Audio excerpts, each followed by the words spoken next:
বন্ধুরা তিস্তার সাতকাউনে আপনাদের সকলকে সুস্বাগতম। আজকে আমরা যথারীতি আবার বেরিয়ে পড়েছি। 5 জনে আমাদের যে গ্রুপটা তৈরি হয়ে গেছে। এই যে ড্রাইভিং সিটে আমার বর, মাঝখানে আমার যা, তার সঙ্গে সবচেয়ে বড় ভিভিআইপি বসে থেকে যাচ্ছে। ক্যামেরা কনসাস দেখো কতটা।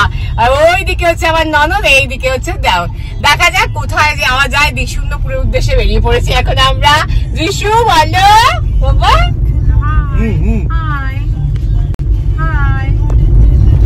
আমাদের আর একটা ফ্লাইওভার হবে সাতগাছির উপর দিয়ে, সেটা অলরেডি কাজ চলছে, নাকি অনেকদিন আগে শুরু হয়ে গেছে, এখন তো প্রায় শেষের পথের দিকেই।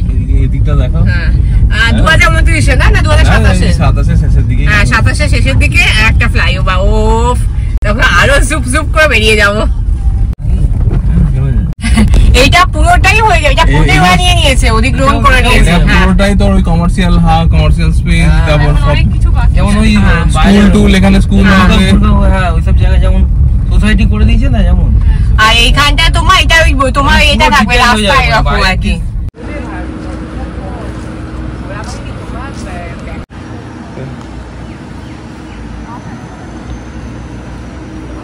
ওইখানটা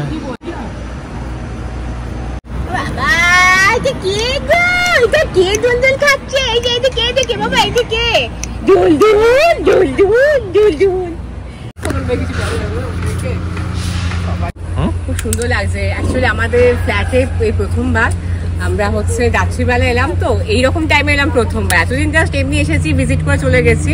এই টাইমটা সবাইকে নিয়ে এসেছি আর দারুণ লাগছে।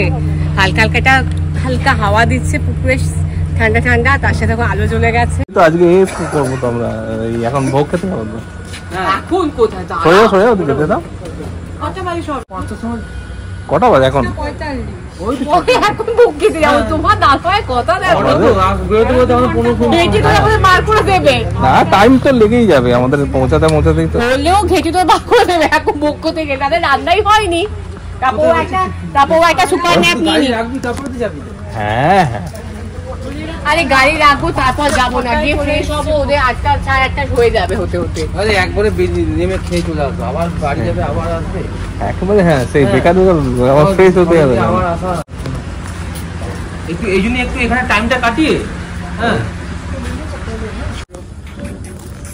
সারা রাত কাজ হয়। আচ্ছা ওকে দিয়ে দাও। হ্যাঁ দিয়ে দিচ্ছি, দাঁড়াও। তুমি গেটটা না খুলে কি করে? দাঁড়া, আচ্ছা হ্যাঁ আমরা এবার সবাই বাড়ি ফিরছি। বেশ আজ অনেকক্ষণ ছিলাম, চারপাশটা ভালো করে দেখলাম। তারপর হচ্ছে আমাদের পাড়াতে এসে ভোগের নিমন্ত্রণ করে গেছে। দুর্গাপুজো মিটে যাওয়ার পর এই সময়টা ভোগ হয়। পাড়ার যে ক্লাবটা আমাদের সবচেয়ে পুরনো কালী পুজো দুর্গাপুজো সব মিটে যাওয়ার পর পাড়ার যে ক্লাবটা সবচেয়ে পুরনো আমাদের পাড়াতে পুজোটা হয় 250 বছরের কাছাকাছি। তো আমরা সবাই মিলে সেখানে ভোগ খেতে যাবো, সেখানে তাড়াতাড়ি বাড়ি ফিরতে হবে।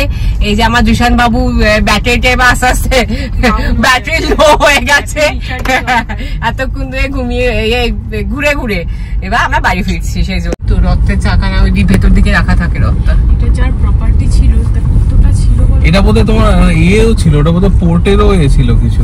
মাকে আনতে পারতে মাও তাই বলে, দূর তোর বাবা যাবে না, আমি আমার এখানটা ভালো হবে।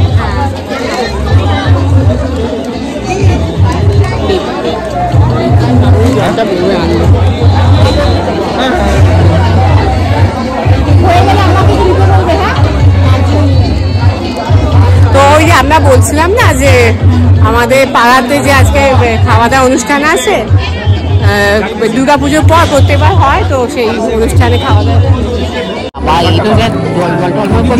ভয় লাগছে।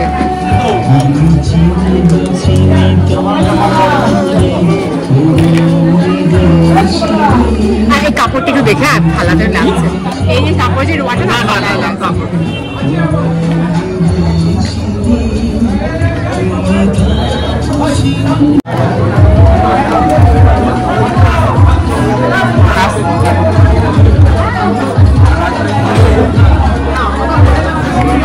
হ্যাঁ আবার দুটো ভাই আসবে। হ্যাঁ চলো। এই জাস্ট খাওয়া দাওয়া করে একটু হাঁটাহাঁটি করলাম, অনেক খাওয়া দাওয়া হয়েছে, আপনারা তো ব্লগে দেখতেই পাবেন। তো খেয়ে দিয়ে হাঁটাহাঁটি করে এবার বাড়িতে ঢুকলাম। আজকে ব্লগটা এখানেই শেষ করছি। সবাই ভালো থাকবেন, সুস্থ থাকবেন, শান্তি সমৃদ্ধিতে থাকবেন। Thanks for watching. Please like করুন, শেয়ার করুন, সাবস্ক্রাইব করুন। Thank you.